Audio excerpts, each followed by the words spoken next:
Halo warga Maya, sudah lama ya tidak berjumpa. Kali ini kita akan kembali membuat konten ya. Nah, kali ini kami akan mengajak jalan sebentar mengunjungi kota kecil di bagian timur di wilayah Jawa Barat. Tepatnya ada di kota Garut dan Tasikmalaya. Apa saja tempat yang kami kunjungi? Simak terus ya. Perjalanan kita mulai dari tol dalam kota Jakarta, dilanjutkan ke Cikampek via MBZ, kemudian ke Cipularang, Purbalenyi, Padalenyi, dan berakhir di Tol Cileunyi. Perjalanan dilanjutkan dengan jalan biasa di Jalan Nasional, melewati Ciherang, Nagrek, dan Jalan Bandung Garut. Terletak di kaki Gunung Cikuray, Garut mempunyai suhu udara yang lumayan sejuk, membuat kota ini cocok menjadi salah satu destinasi wisata. Salah satu destinasi wisata adalah destinasi sejarah. Di manakah itu? Ini dia. Selamat siang warga Maya, warga internet. Kali ini kita akan mengeksplorasi Jawa Barat bagian tengah.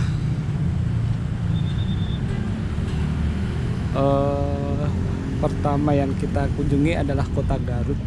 Kita di sini cuman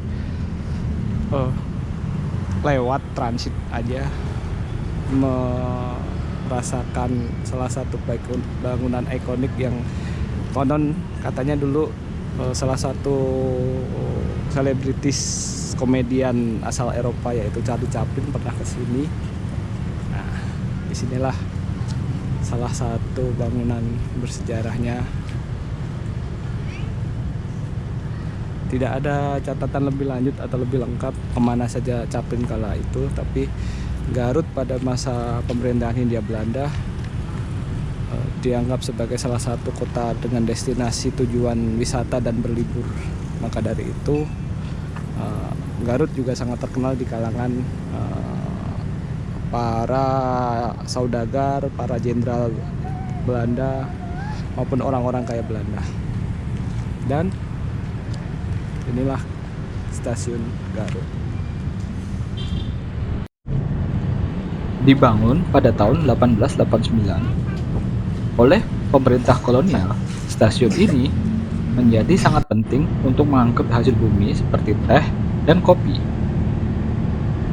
Hingga pada tahun 1983, stasiun Garut mengalami kemunduran karena daya saing transportasi darat dan mengalami kerugian besar. Sempat terbengkalai dan beralih fungsi sebelum akhirnya direaktivasi lagi oleh pihak KAI dan beroperasi reguler mulai Maret 2022. Ini ada dua bangunan. Bangunan modern bersanding dan berselaras dengan bangunan kolonial yang berada di sisinya. Ya itu apa? Kentongan kan? Motret bentar untuk mendokumentasikan stasiun ikonik di Priangan Timur ini.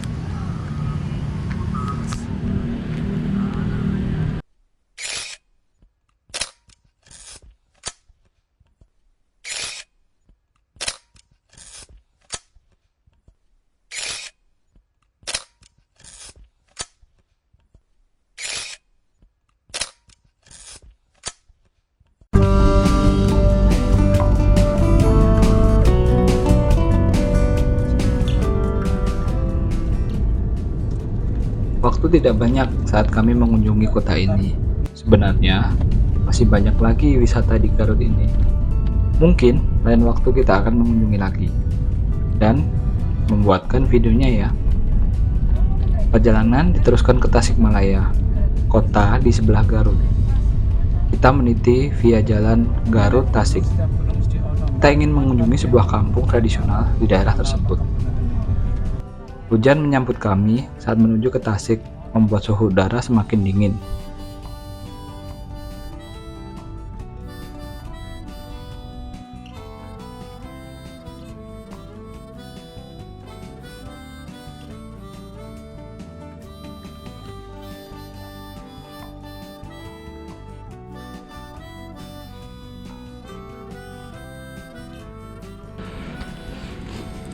destinasi kedua kita ada di Kampung Naga.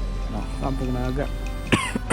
Setelah tadi ke Garut, kita bergeser ke Tasik, sebuah perkampungan Sunda ya, mirip di mana? Di Baduy. Sejarahnya sendiri sih saya belum mengetahui pasti bagaimana dan seperti apa kronologi sejarah pembangunan kampung ini. Namun tadi ada pengelola wisata yang menawarkan untuk pemandu wisata di sini. Mungkin nanti saya bisa nanya-nanya ke beliaunya agak nanti soalnya.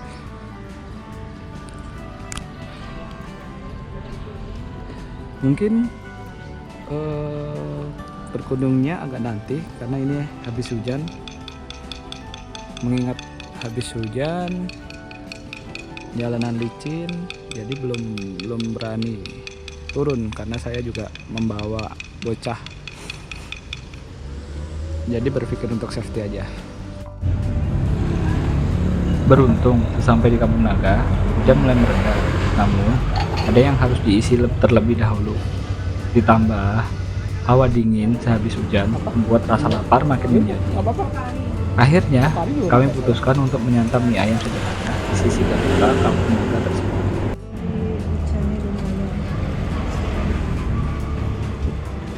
Kita petualangan ya, kayak waktu di Sentul itu loh. Mari kita menjelajahi Kampung Naga. Hati-hati.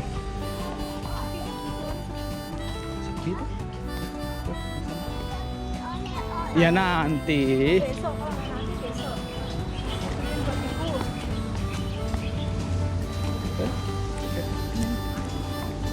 Mbaknya mana tadi? Entah, dalam tuh.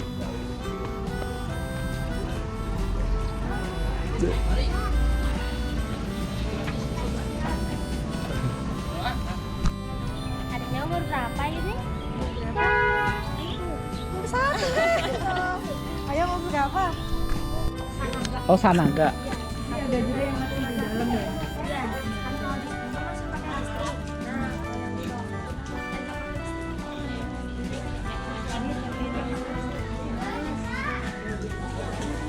yang di bawah.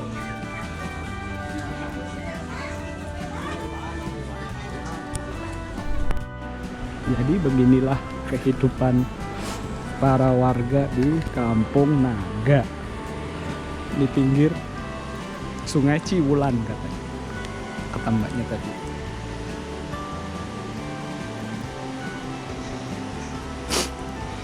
Potret bentar.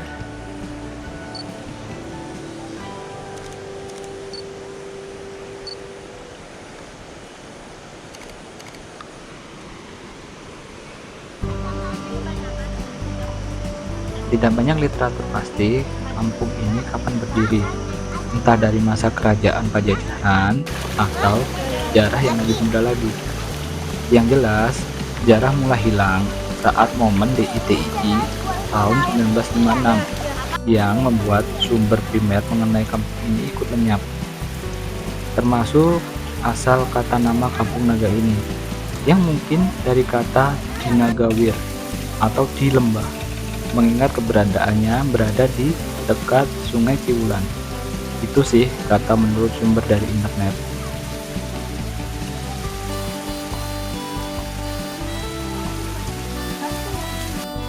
Selain menikmati alam, kita juga diperbolehkan mengambil beberapa foto di dalam kampung tersebut.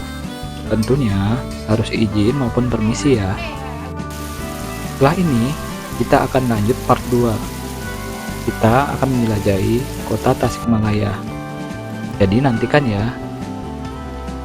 Dan inilah beberapa foto yang berhasil kami abadikan di Kampung Naga tersebut.